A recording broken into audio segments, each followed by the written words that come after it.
The thing that is in room 101 is the worst thing in the world. Jeremy Beadle. Terry Wyman. Birdie song. People like Annika Wright. Jeremy Beadle. Birmingham. Beadle Sprout. Des O'Connor. Anything with Cilla Black. Essex. I want my MTV. Jeremy Beadle. Room 101 is the show where a guest celebrity offers up a list of their least favourite people, places and pop songs for me, Nick Hancock, to decide if they're awful enough to be banished once and for all to Room 101, Radio 5's hotel for the terminally bad, and then rest there for all eternity alongside Howard's Way and Young Parisians by Adam and the Ants. This week, broadcaster Danny Baker sees if he can persuade me to include some of his pet hates. Hello, Danny. Hello, Nick. All right. Yes, good as gold, rocking and rolling. Excellent. Well, what we're going to do is we're going to play in one of your least favourite songs, and then maybe you'd like to tell us a little bit about it. Go on, mate.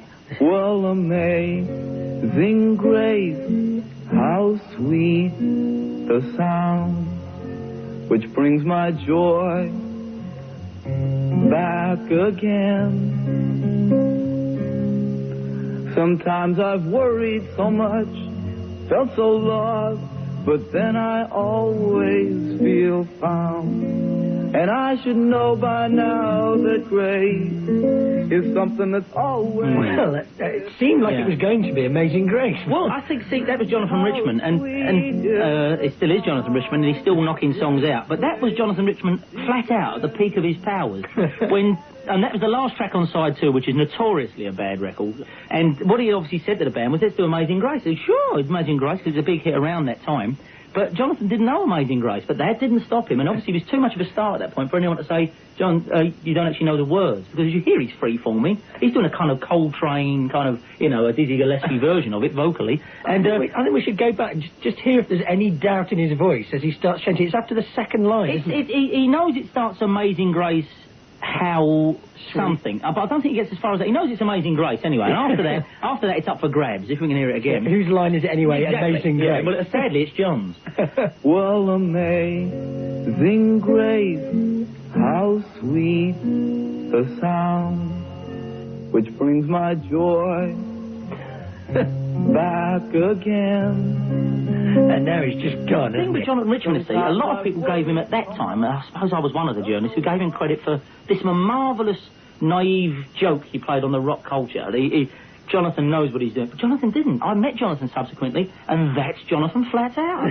He really is like that. But I think, to be fair on Jonathan, he gives us a clue. He gives us a clue that it might not be all it seems, because he doesn't start as it starts, Amazing Grace. It starts, well Amazing Grace. Yeah. Well, I think they just said that, you know, look, we've measured side 1, it lasts 26 minutes, Jonathan. We've got 22 on. I've got something. Okay, roll tape.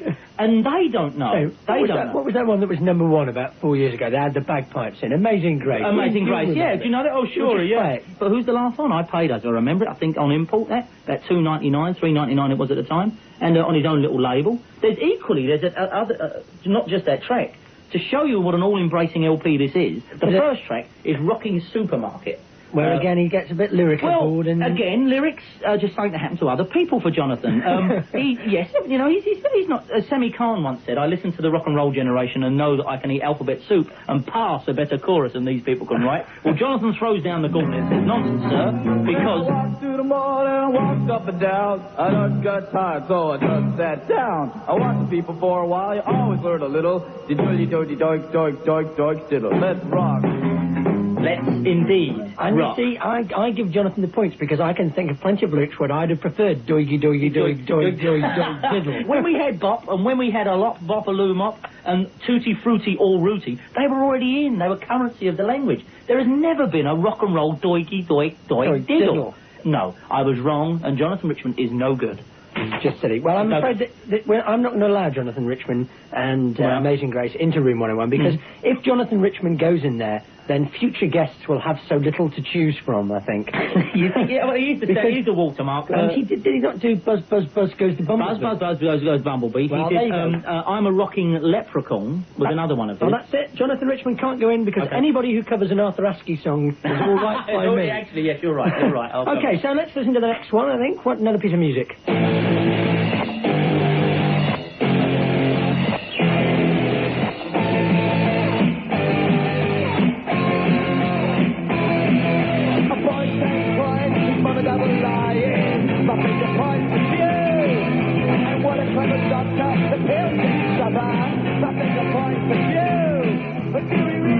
Sham 69. Again, similar reasons to Jonathan Richman, but I went overboard on Sham 69 when they started. I said Jim was a prophet.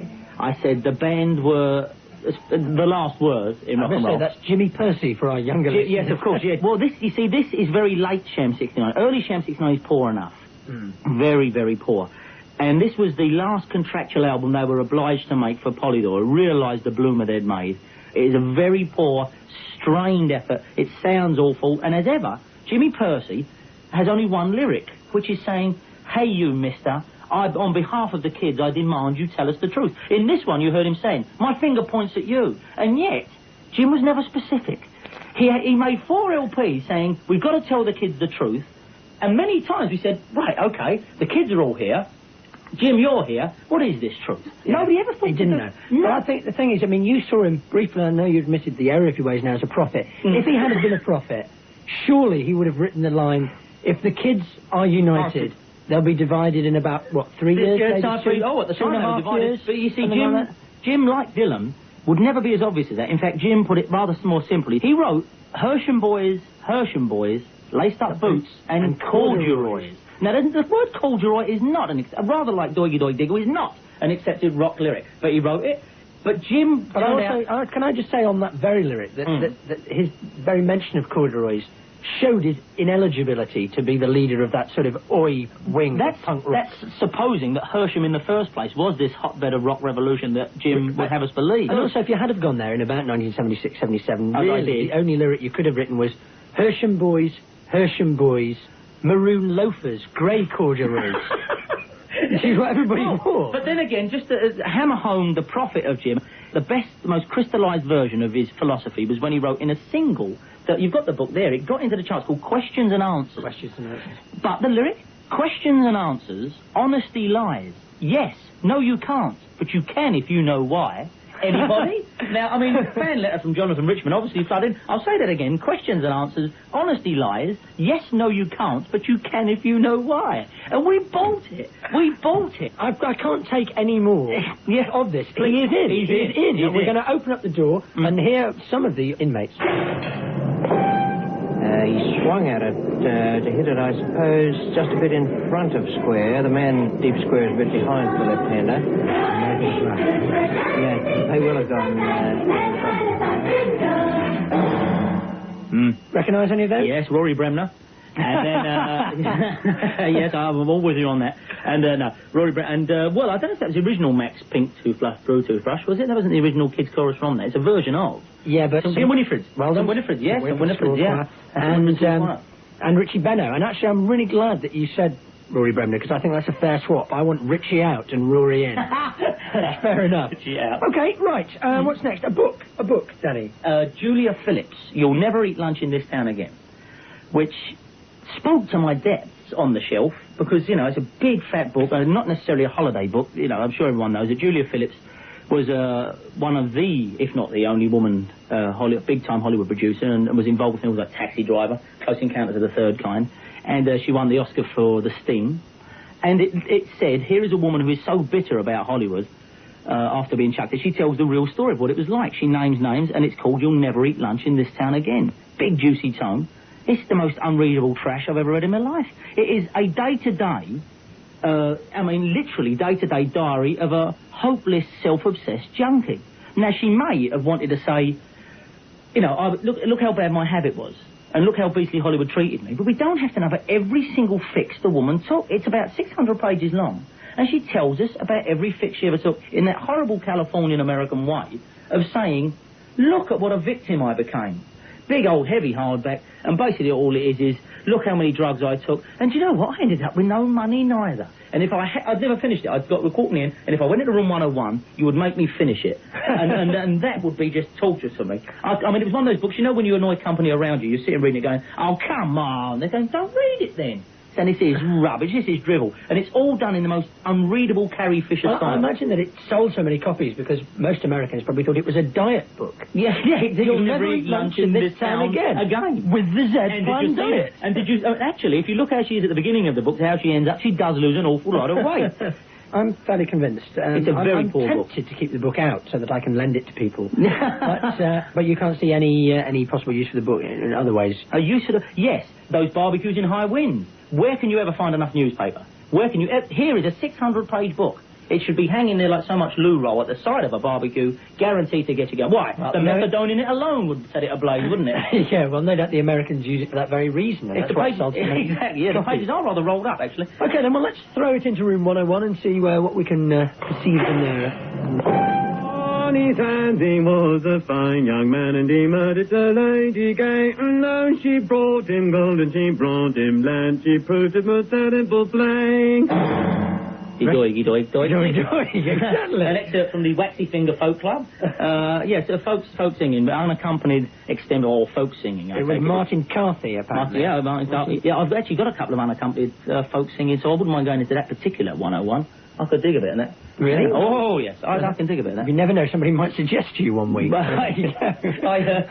that, I mean, and one thing I never thought about, well, before we get entirely away from bad lyrics, Bob Marley, something of a folk prophet himself. Yeah. And I thought I recognised some of the lyrics here, because Bob actually wrote once, Dread, Natty Dreadlock, no Congo, Longo, Bongo, I.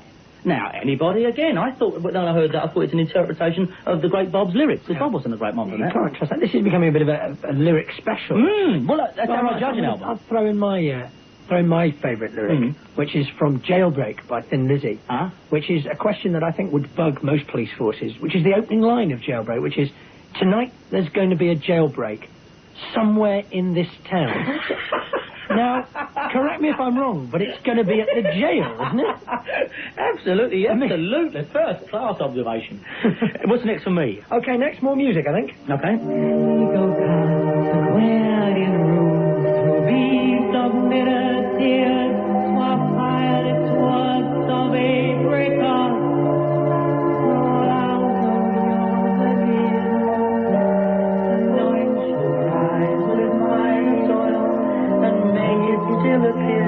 Aladdin's lamp is growing bright, transmuting panacea. Would you like to just run those lines back? Well, believe it or not, I thought I'd tell you this. It's a little, in fact, that fellow went to public school. Never believe it. The opening lyrics of Pete Sinfield's 1973 opus called Still goes thus. Perhaps it's best if I give a bit of background. Pete Sinfield was the lyricist at that time for the enormously successful group King Crimson, and already had under his belt such literally million-selling lyrics as the gardener plants an evergreen while trampling on a flower. I chased the wind of a prism ship to taste the sweet and indeed the sour in the court of the Crimson King. So he was making these records of all these groups, these airy-fairy, very, very British lyrics that the Americans lapped up. And he made those, and he made a few things for Emerson, Lake and Palmer, and then they said, I know, Pete, you can make your own album. Because he was always credited with lyrics and illuminations on the album. Illuminations I always thought meant last one out, turn off the lights, and that was Pete's role. But then he made this LP, which opened, as you just heard, with a mellotron, a plain, stark mellotron, and over the top, Pete singing, the sea-goat casts aquarium runes through beads of mirrored tears, suave pirates' words of apricots pour out of your veneer. Later on, he says, can't you hear, sang the sea-goat, the nonsense makes me numb. Now, I don't know where he's, heard the rest of the album. Yeah. But Pete he's a very serious lyric writer, and he made this LP, which was without doubt the most insipid, most awful. I mean, it doesn't just scrape the bottom of the barrel. It should be nailed down into one and sent over Niagara Falls. Other tracks, Envelopes of Yesterday, a little GPO reference there. In the old days, been a good material, good stick. This is strange, isn't it? I don't think anyone's ever covered any of his songs. Well, I thought late one night I heard what sounded to me a concert by the very popular Louisiana group, the Nevilles. And I thought for a moment he was singing the Sea-Goat Cast Aquarium Rules Through Beads of Mirrored Tears. But in fact it wasn't at all. It was between stations. It was actually a Belgian station I was listening to. And it's just some gobbledygook. And I can't imagine how that got whipped up with Pete's own lyric. Oh, it says here he plays acoustic guitar as well on this. He would do, wouldn't he? I'd just like to say that the credits for the Song of the Sea-Goat are Jump, Sinfield and Vivaldi. They should be Jump, Sinfield, Jump, shouldn't they? But later on the album, we have what I contest to be the thinnest, the weakest, the most spineless rock and roll record ever made. It's called Whole Food Boogie. Have we got any of that? Have we got a bit of listen to a little bit. A Whole Food Boogie.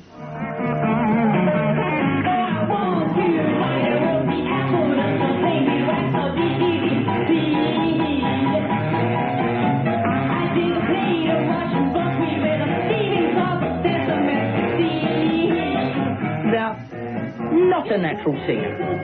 We wouldn't be the first. Or lyric writer. Not a lyric musician. You see, this was Pete's stab at saying, you know, I'm a natural food eater. But he goes on to say, cook me miso soup for breakfast, man. Throw your fishy fingers back in the sea. 'Cause I'm a funky macro eater. Life is sweeter, eating naturally. But that, even at the time, I know, notice on the BBC copy here, it's got in rather large letters, deleted. Deleted. And at the time this LP came out, there were singles, which was basically, you know, Sugar Sugar by the Archers, etc. And there was underground music. And some of us were so desperate to be part of the underground, we would buy any old trash that came out under our name. And they knew it, you see. We'd walk around with this out of its bag and put, what's that? Don't you know, it's Pete Sinfield's album. And they knew it. I should imagine at their annual general meeting, you know, he stood up and he'd say, look, Sinfield here, you all know me. Got an album coming out in a few weeks, bit of a stinker. But I wonder if you go into your interviews, all of you in the NME and Melody Maker, and say what a groundbreaker it is, how deep I am. Because basically, chaps, the best thing about it is when I recorded it, it was raining and the studio didn't leak. But then again, if I fall, we all fall. And of course they did, and we believed it. And it's only 20, 30 years on, or 100 years it may be, on, that we now can see it for what it was. This contractual obligation that was a bad idea for the entire 10 minutes. It took the dope-riddled, dysentery-riddled band to record it. Well, I'm afraid that Pete Sinfield isn't going into Room 101. I know you'll be upset. The standards on this programme. Pete Sinfield isn't going into Room 101 on the grounds that he'd probably enjoy it. I think. You know what Pete ended up doing? Peter Sinfield had a #1 hit record after he sobered up and all his old hippie friends left him. He had to go to work writing pop songs, and Pete one day sat down and wrote, "Stars in your eyes, little one, where do you go to dream?" For Bucks Fizz wrote Land of Make Believe, and you know, that's an honest living. Although, I later met Pete and I said that. I said, you wrote Man About Me. He went, it's my Vietnam song. No, Pete, don't blow the one thing. He said it's his Vietnam song. Shows you what we're dealing with. And, of course, Brotherhood Save Your Kisses for Me is about Korea. Yes, the lack of a career they have these days. Thank you. Lovely. Yes. So, he's not in, so bad luck. Okay. Television. Television, consumer television. By which you mean? By which I mean consumer television. I could not narrow this down to any one programme, but I don't think television should be your policeman. I don't think television should be your mother. I think it should be either spectacularly entertaining or tremendously tatty. But it should not be a caring, sharing parent in the corner. Because I worked on one. The dullest time of my life. I made a series called for Thames called The Bottom Line. Oh, yes. And we had to pretend, as the presenters on the show, to be involved with these terrible stories. You know, anyone who's ever worked on these shows, now in rehearsal you stand and you go, now Joe sent off for these 4 tires in 1971. He sent £100 and still hasn't heard from the company. Did you know anyone who's ever sent off £100 in an envelope to somewhere? £5, £10 in an envelope. The world doesn't work like that. Well, I think the very fact that they're writing to a television company and admitting that they've done that. Such incredibly stupid things shows the sort of people they are. It's so ingenuous and it's so unreal, the fact that people pretend to have their hearts bleeding for people. Yeah, there are genuine cases of hardship they do there, but in the main, the bog standard rank and file thing they put on consumer shows, I mean, you cannot parody them. You cannot parody them. They're just too funny. That's right. You're right. It's just to show that normal methods of purchase are the best. My mother sits and watches them and just sits there saying, "You see, I told you couldn't go wrong with British home stores." Exactly. And how many times have you watched those? And it's entirely been someone's greed that's done it. They said, we put all our life savings into this scheme because we were told we'd get 4-fold back. Always that.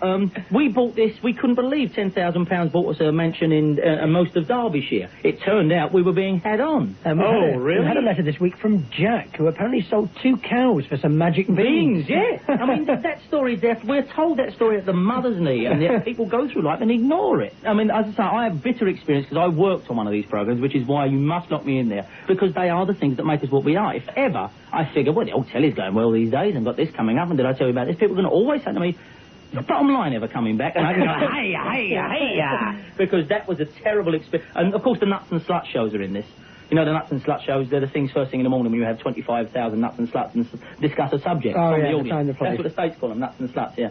Yeah, but those are all in there, too, because we all know that the way telly works doesn't allow for compassion. So stop pretending. Yeah. Okay, well, I think we will have consumer television in Room 101. I had a hammer. This office, great as it is, can only be as great as the men and women who work for and with the president. Yeah. Well, Peter Paul Mary? The Seekers. The Seekers, the old Seekers as opposed to the new. Oh, Seekers. absolutely. And Nixon was it after that? It was Nixon. Yeah. David Nixon. David Nixon, of course, yeah, just saying, well, kids.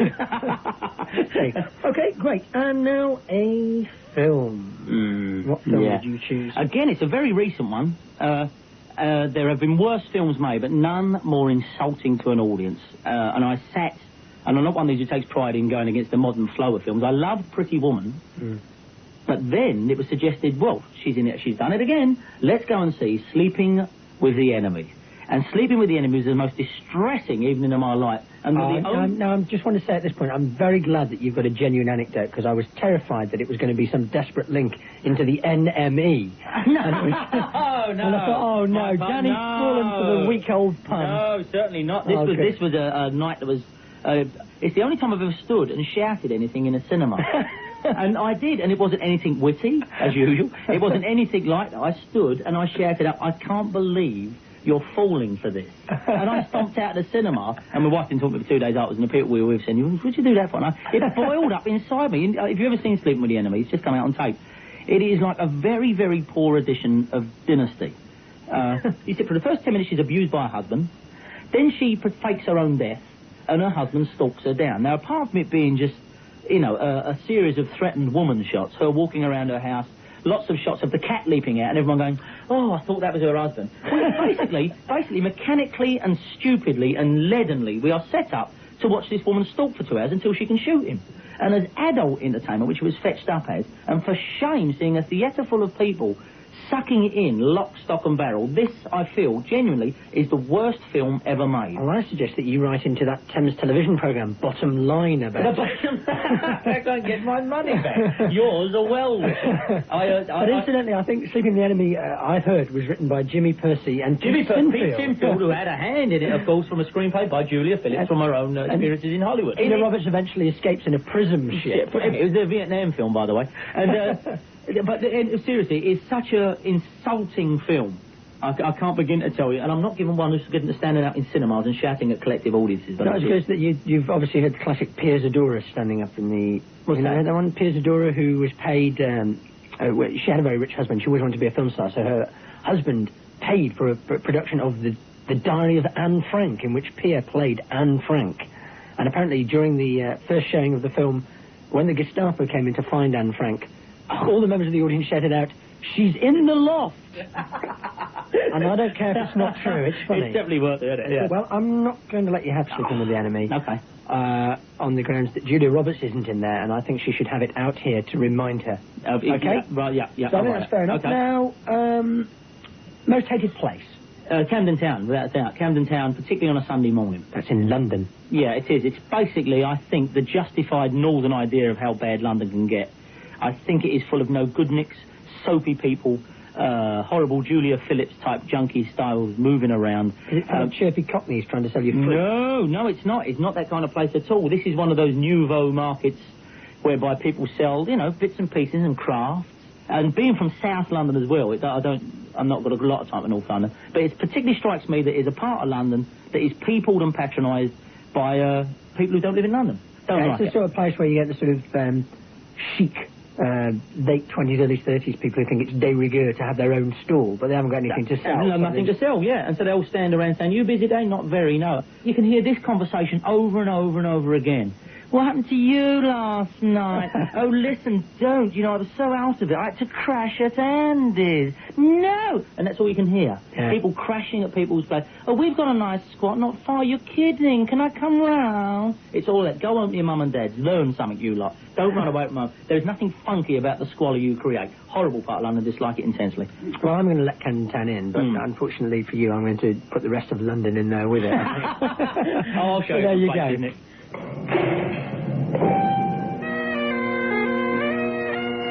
This program requires great concentration, so... Well, I would... is it all one or was the bagpipes in their own right? Separate. Was that Adrian Just? Adrian Just is guilty of giving the man who in fact it was a reason to believe that he had any talent at all. Because it was Kenny Everett. And what Kenny Everett obviously did was saw or heard Adrian Just and thought, Hey, I'm not bad, am I? Doing fair. Okay, great. And now, another piece of music. Let's hear this one. And if one day I should become a singer with a Spanish bum, sing for women of great virtue. I sing to them with a guitar I borrowed from the coffee bar. Well, what you don't know doesn't hurt you. My name will be...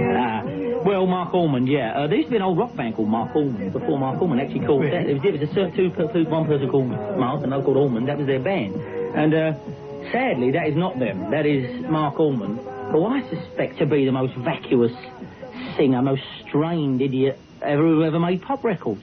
I based this purely after he had his few soft cell records, which, haven't aged well at all.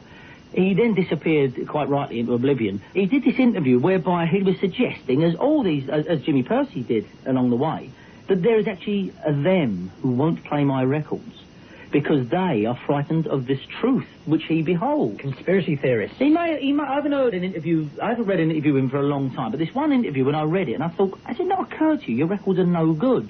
And not only do they cloyingly and horribly suck around the memory of Jacques Brel, he writes his own songs exactly in that manner. So a typical song of his is, we laughed in a cafe in that old peculiar way, and then we ate some pilchards by the docks, and then we were laughed at by the locals, and now I'm alone, because, generally no one likes us, no one likes us, no one likes us, we don't get... I actually did a bit once where I suggested that is the crystallisation of Mark's career, that nobody likes him, he's lonely and misunderstood in the rain. Yes, he's all those things, but he's also a loner who can't sing, can't write songs, and yet makes records. But he's right, because there is a them that don't play his records, and it's the public. It doesn't occur to Mark this. Well, I'm going to play my joker on that one and not allow it in. I have to give a reason if I play my joker, and I've just invented that reason. Because, again, we've run out of sound effects.